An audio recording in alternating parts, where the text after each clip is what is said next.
देखिए, पश्चिम एशिया एक बार फिर से युद्ध की आहट से गूंज रहा है।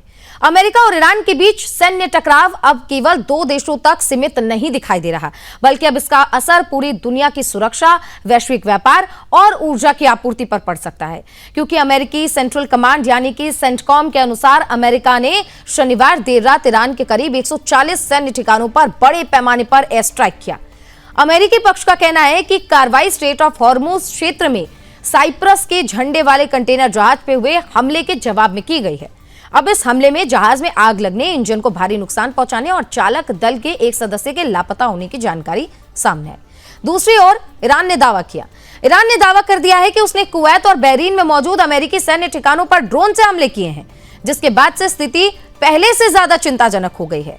ईरानी सरकारी मीडिया के अनुसार patriot air defence system, radar site और संचार ढांचे को निशाना बनाया गया। हालांकि इन दावों की अमेरिका, कुवैत और बहरीन की ओर से कोई आधिकारिक पुष्टि नहीं है, लेकिन ये दावे कितने सच हैं, आज इसी पर हम चर्चा करेंगे। इसी बीच ईरान की ओर से स्ट्रेट ऑफ हॉर्मुज पर जहाजों की आवाजाही रोकने का भी दावा सामने आया।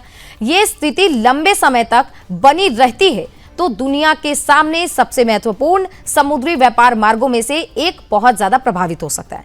अब देखिए, वैश्विक तेल और गैस की आपूर्ति पर इसका सीधा असर पड़ सकता है और अंतर्राष्ट्रीय बाजार में अस्थिरता बढ़ सकती है। अमेरिकी पक्ष का साफ तौर पर कहना है कि ईरान ने कई जो जहाजों को निशाना बनाया है, इसके एवज में हमने ये कार्रवाई की है। ईरान के कई सैन्य ठिकानों को भी अमेरिका ने निशाना बनाया, जबकि ईरान भी लगातार जवाबी कार्रवाई कर रहा है, ऐसे दावे ईरान कर रहा है। दोनों देशों की ओर से जारी बयानों में तनाव और बढ़ता हुआ नजर आ रहा है। इसी बीच अमेरिकी राष्ट्रपति ट्रंप का भी बड़ा बयान सामने आया। ट्रंप ने कह दिया है कि अगर अमेरिकी हितों की सुरक्षा पर हमला हुआ तो अमेरिका निर्णायक कार्रवाई करेगा। वहीं ईरान की ओर से भी सख्त प्रतिक्रिया दी गई और जवाबी कार्रवाई की चेतावनी ईरान ने भी दे दी है, यानी कि कोई झुकने को तैयार नहीं है। ये झुकने को तैयार नहीं है, डील को तैयार नहीं है, क्या है? इसलिए माना जाए कि अब विध्वंस बहुत करीब है। सबसे बड़ा सवाल यह भी है कि क्या यह संघर्ष उस सीमित सैन्य कार्रवाई तक ही रहेगा या फिर पूरे पश्चिम एशिया को अपनी चपेट में लेने वाला एक व्यापक युद्ध बन सकता है? क्या स्ट्रेट ऑफ हॉर्मुज पर बढ़ता तनाव वैश्विक अर्थव्यवस्था के लिए एक बड़ा संकट बनेगा या फिर कूटनीति की कोई गुंजाइश अभी भी बची है? या अब अगर सैन्य शक्ति दोनों देश एक दूसरे को दिखाते हैं तो क्या ये इनकी प्राथमिक भाषा बन चुकी है कि अब जो भी बात होगी सैन्य शक्तियों के द्वारा ही होगी? इन्हीं सवालों पर आज हम करेंगे चर्चा। हमारे साथ खास मेहमान भी मौजूद हैं। समझेंगे इस संघर्ष का वास्तविक सैन्य, सामरिक, आर्थिक और कूटनीतिक अर्थ क्या है और आने वाले दिनों में दुनिया को किस दिशा में ये युद्ध, ये स्थिति ले जा सकता है।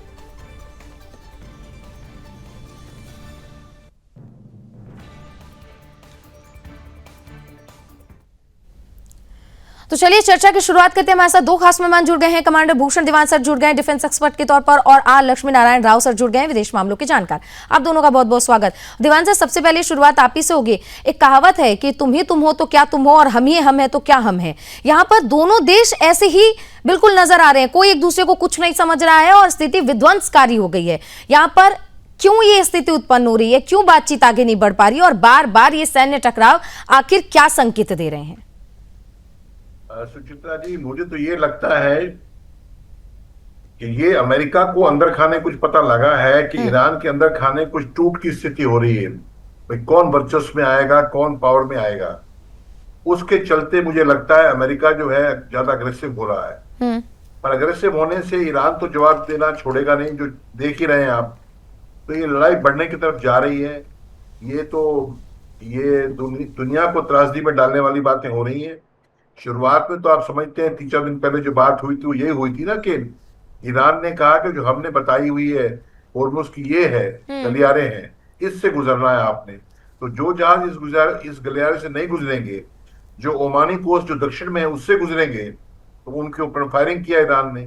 जब उनके ऊपर फायरिंग किया तो अमेरिका ने 80 जगह पे फायरिंग किया, तो फिर ईरान ने उसके बदले में इनके गल्फ GCC जो गल्फ कंट्रीज है उन पर फायर किया। अब अमेरिका कर रहा है। ऐसी बातें बढ़ती हैं।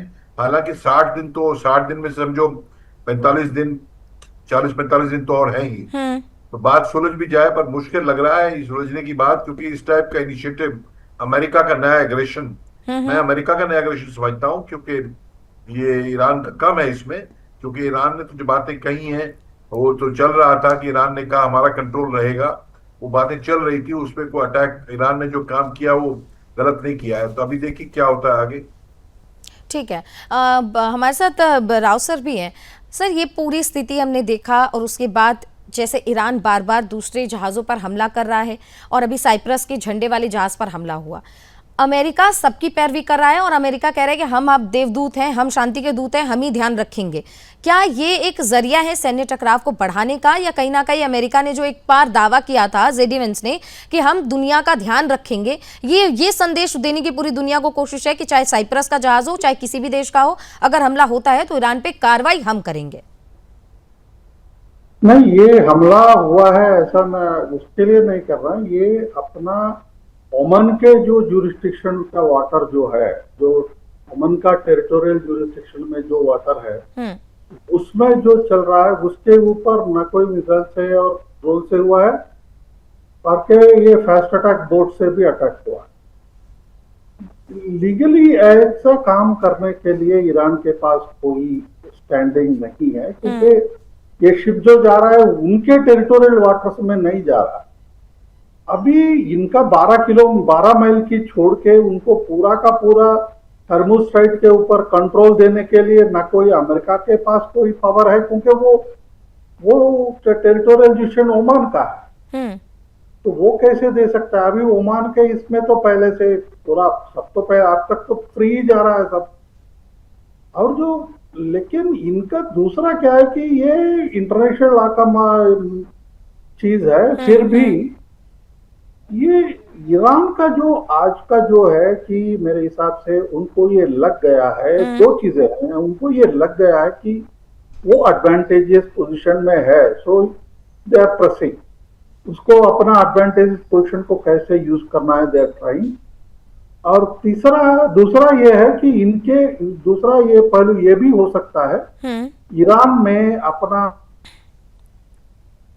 कंट्रोल सेंट्रल अथॉरिटी नहीं है। शायद मैंने आपका ही प्रोग्राम में पहले भी बोला था कि ईरान में कोई सेंट्रलाइज्ड कमांड जो है वो शायद वीक हो गया है। लोकलाइज्ड कमांडर्स कोई एक्शन करता होगा, वो भी हो सकता है। और ईरान में इंटरनल पावर स्ट्रगल का क्या सिचुएशन है वो भी हमको पब्लिक में कोई पता नहीं। इसकी वजह से ये जो अभी जो ऑयल का प्राइसेस है ऑलमोस्ट $80 तक गए हैं, और अगर ये कंटिन्यू करेगा मार्च में जो $129 तक तो गए हैं, ये भी वहां तक जा सकता है। और उसके वजह से पूरा ग्लोबल इकोनॉमी का एक डैमेज होगा। और अमेरिका, हालांकि अमेरिका डायरेक्टली अपना ऑयल तो खुद का ये करता है, उसको कोई बाहर से डिपेंडेंस नहीं है। लेकिन अगर दुनिया के इकोनॉमी डैमेज होता है then America also will get damage.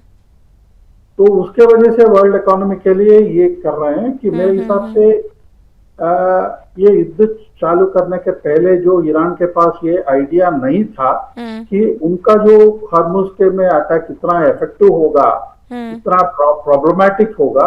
अब उनको ये एहसास हो गया है कि एक थोड़ा बहुत ज्यादा प्रॉब्लम दुनिया को खड़ा कर सकता है, अब वो खड़ा कर रहा है। बस इतना ही। ठीक है।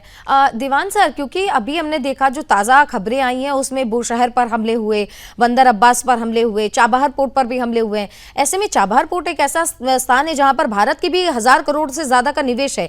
ऐसे में ये जो संघर्ष चल रहा है, भारत को भी आर्थिक तौर पर नुकसान पहुंच रहा है, और जो वैश्विक स्तर पर तेल को लेकर, ऊर्जा को लेकर संकट है वो तो बरकरार है। ऐसे में भारत कैसे अपनी स्थिति को जो है नियंत्रित करेगा? कूटनीति का क्या रास्ता भारत अपनाएगा कि भारत को किसी तरीके से नुकसान ना पहुंचे?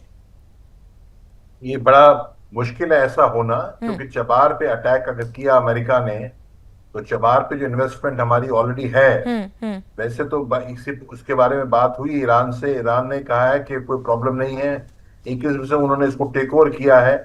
डेवलपमेंट तो ईरान की हो रही है ना, तो ये वो टाइम पर अगर ज्यादा डैमेज हो जाता है तो ईरान पीछे भी हट सकता है। बातों में ये हुआ है कि ईरान ने इस चीज को टेक ओवर किया है, और मतलब इसका पैसा जो है वो भारत को हर्जाना नहीं भुगतना पड़ेगा, ऐसी बात हुई है। तो सारी बात तो इस पे दारोमदार है कि लड़ाई कहाँ तक आगे जाती है। अगर बहुत ज्यादा लड़ाई बढ़ती है और तबाही होती है तो चबार का मुद्दा जो है भारत के कमजोर कंट्रोल से इतना कंट्रोल में रहेगा नहीं वो। ये ठीक मेरा है। दीवान सर, ये जो खबरें ये भी सामने आ रही हैं कि ईरान ने ये दावा किया कि हमने स्ट्रेट ऑफ हॉर्मुज को बंद कर दिया है। क्या ये संभव है कि स्ट्रेट ऑफ हॉर्मुज को कंप्लीटली बंद कर दिया जाए, क्योंकि युद्ध 40 दिनों तक उस दरमियान भी चला था लेकिन रास्ता फिर भी खुला हुआ था, आंशिक तौर पर ही सही, हो सकता है शायद बहुत सारे जहाज नहीं जा रहे हो पर जा रहे थे। क्या कंप्लीटली स्ट्रेट ऑफ हॉर्मुज को बंद किया जा सकता है? ये प्रैक्टिकल है? ये बिल्कुल प्रैक्टिकल है और यही चीज ईरान जानता है। और इसको तोड़ने के लिए अमेरिका को बहुत खर्चा करना पड़ेगा। और यही 45-48 साल से जो 40 साल से जो टैंकर्स वॉर हुआ था ईरान इराक के टाइम, उस टाइम जो है ईरान इस हॉर्मुज को कंट्रोल नहीं कर पाया था। तो ये पूरी प्लानिंग की है ईरान ने इन 40 सालों में, कोस्टल एरियाज का डिफेंस स्ट्रेंथन किया है और माइन ले करेंगे। मेन चीज क्या है, माइंस जो ले करेंगे। तो माइंस ऐसी खतरनाक चीज है। माइन क्या है?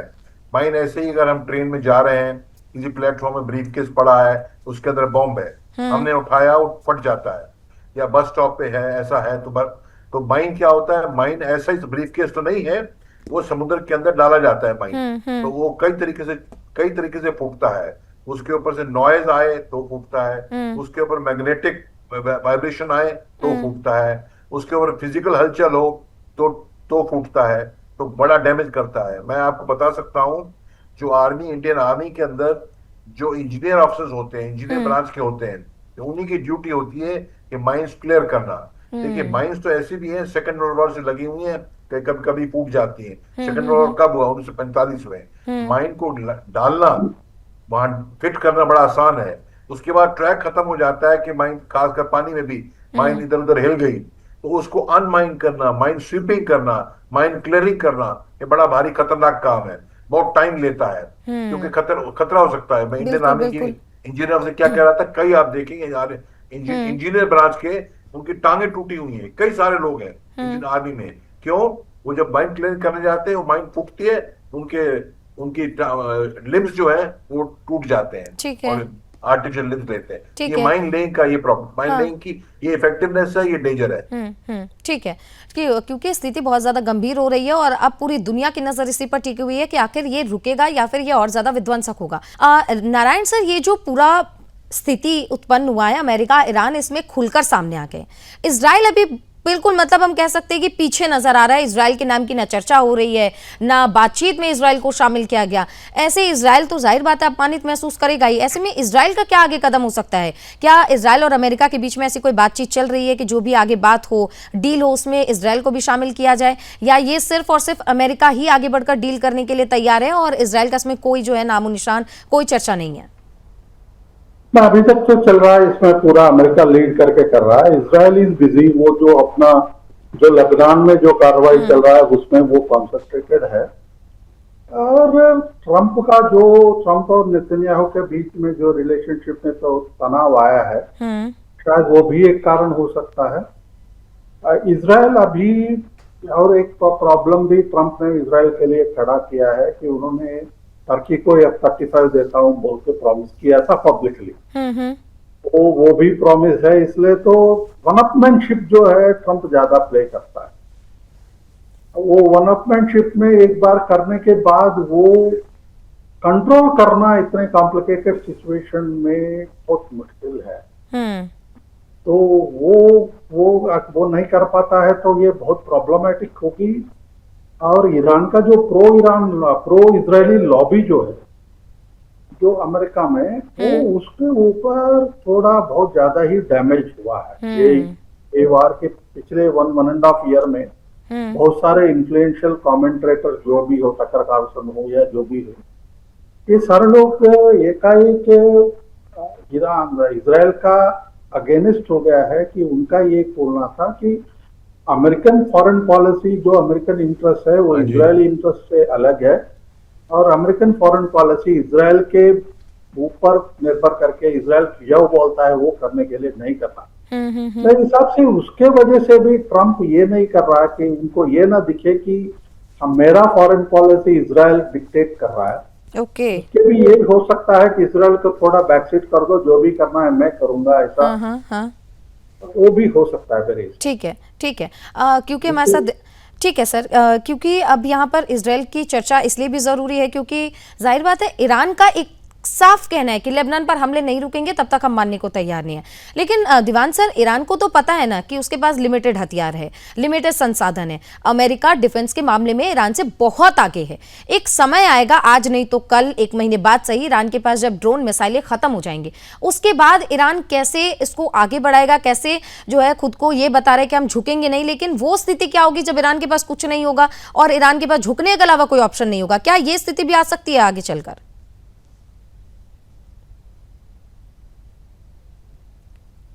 दीवान सर, शायद आप म्यूट है, अनम्यूट करेंगे प्लीज? आप म्यूट है।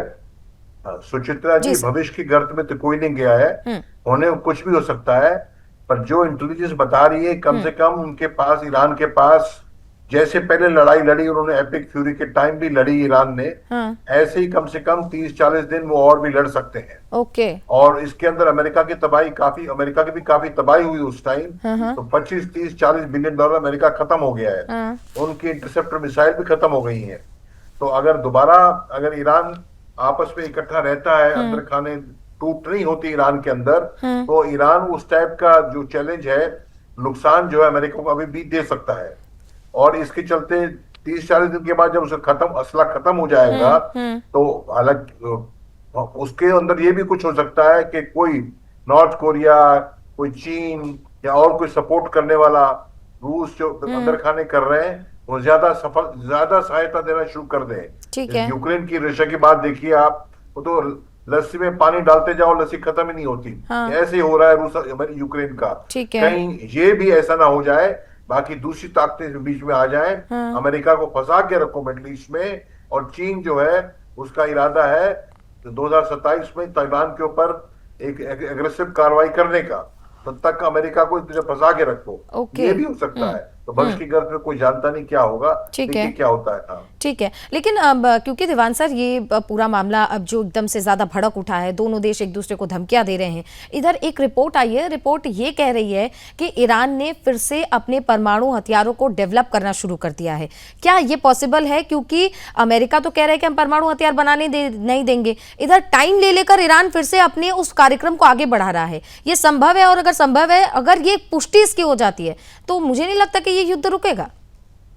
नहीं, बल्कि बहुत अच्छा आपने पॉइंट पकड़ा। ये ईरान का न्यूक्लियर पावर बनना अगले कुछ महीनों में काफी संभव है। अगर अमेरिका बातें करते करते पीछे से तैयारी करके अटैक कर रहा है, चौथा एयरक्राफ्ट कैरियर भी लाने को तैयारी में था, तो ईरान भी आंख बंद कर सो नहीं रहा है। बिल्कुल। बातें 60 दिन चल रही, वो अपनी तैयारी कर रहा है। तो काफी भारी खतरा है कि ईरान जो है न्यूक्लियर पावर बन जाए। और इसी वजह से, और शायद ये भी रीजन हो सकता है, नए खमैनी है, उन्होंने कहा है हमारे जो पिताजी को उन्होंने फौत किया है, इसकी हम बदला लेंगे, ईरान बदला लेंगे। तो वो ये उस तरफ जा रहे हैं। और शायद ये जो इतनी अग्रेसिवनेस अमेरिका दिखा रहा है, वो इसलिए दिखा रहा है कि प्रेशर 60 दिन का छूट मत दो ईरान को, पूरा प्रेशर रखो, और ताकि इनको न्यूक्लियर पावर बनने में रोको। और ये बन सकता है न्यूक्लियर पावर। और ईरान जो कोरिया है, चीन है, रूस के टेक्नीशियन वहां काम कर रहे थे, ये काफी मुमकिन है। अगर वो हो गया तो आप कहते हैं लड़ाई नहीं रुकेगी। बिल्कुल। मैं तो कहता हूं अगर न्यूक्लियर पावर बन गया ईरान, तो लड़ाई रुक जाएगी। ठीक है, क्योंकि ईरान की पूरी लड़ाई ही यही है कि हम जो है अपना परमाणु हथियार डेवलप करेंगे, और अमेरिका नहीं चाहता। नारायण सर, क्योंकि भारत के लिए भी स्थिति अब थोड़ी सी परेशानी भरी हो गई है, क्योंकि एलपीजी को लेकर हम दूसरे देशों पर ही निर्भर हैं 90% तक। अब अगर ये बात ईरान साफ तौर पर कह रहा है कि स्ट्रेट ऑफ हॉर्मुज कंप्लीटली बंद है, वहां से कोई जहाज आ जा नहीं सकते, तो भारत के पास ऑल्टरनेटिव रास्ता क्या है, और भारत इस चुनौती से कैसे पार पाएगा? नहीं, हमने तो पिछले महीने हमने जो इंपोर्ट्स किया है रशिया से 40% तक किया है। लेकिन अभी जो स्ट्रेट ऑफ हॉर्मुज से वर्ल्ड सप्लाई के लिए 20% तक जो भी आता है, अगर वो पूरा रुक गया तो पूरा वर्ल्ड मार्केट में एक डेफिसिट आ जाएगा। और वो डेफिसिट आने के बाद हमको गैस लेना थोड़ा ज्यादा है। हमने ऑलरेडी डाइवर्सिफाई कर दिया है कि वेनेजुएला से ले रहे हैं और अफ्रीकन सोर्सेस ले रहे हैं, और सऊदी अरबिया ऐसे वो देशों से हम पाइपलाइन से जो आ रहा है वो भी ले रहा है। और लेकिन इंफ्रास्ट्रक्चर उतना है या नहीं है, हमको थोड़ा देखना पड़ेगा। और यूएई में उन्होंने जो ओपेक से बाहर आके का पूरा उसको मेरे हिसाब से 5 मिलियन बैरल्स का पर डे का कैपेसिटी है, वो पहले उसको अंडर यूटिलाइज कर रहे हैं। तो वो कैपेसिटी अगर वो किया तो भी हमको थोड़ा हो सकता है। ये ऑयल के ज्यादा हमारा गैस का एक प्रॉब्लम है। गैस का ही प्रॉब्लम है, राइट। सबसे बड़ा एक प्रॉब्लम ये है, अभी लोगों ने उसके ऊपर ध्यान नहीं दिया। हम लोग रशिया से जो ले रहे हैं, यूएस सेनेट में एक बिल अभी फिर से आ रहा है, पिछले साल में हुआ था। वो बिल ये इसलिए आ रहा है कि 500% जो भी रशिया से ऑयल लेगा उसके ऊपर 500% टैरिफ का ये करेगा बोल के एक बिल आ रहा है। दूसरी बात, अगर वो आ गया तो हमारे ऊपर एक और भी एक डिप्लोमेटिक टाइट रोप वॉकिंग हमको करना पड़ेगा, और शायद हमको थोड़ा हार्ड डिसीजंस लेना पड़ेगा कि हम लोग क्या किसको करेंगे, या क्योंकि हमारे पास कोई ऑयल के में रशिया से लेने के सिवा हमारे पास कोई ऑप्शन मेरे हिसाब से है नहीं। तो सिक्योर सप्लायर है वहां वर्ल्ड में नहीं है, और अगर इतना इमीडिएट रिक्वायरमेंट हमको हर दिन जितना चाहिए उतना दूसरा वाला कोई देने वाला तो है नहीं। बिल्कुल। और दूसरा ये है कि ये सैंक्शंस के वजह से हमारे ऊपर बहुत बड़ा प्रॉब्लम हो सकता है, ये फ्यूचर का है। ये इसलिए तो हमारा जो सिचुएशन है कि अभी अभी ये आया है कि मैंगलोर पोर्ट में भी अभी स्ट्रेटेजिक रिजर्व्स का इंक्रीज करने का अभी हो गया है, और हमारे लोग स्पॉट मार्केट में जो भी खरीद रहे हैं जितना हर जगह, अभी अभी मैंने जैसे बताया था अभी $80 हो गया है।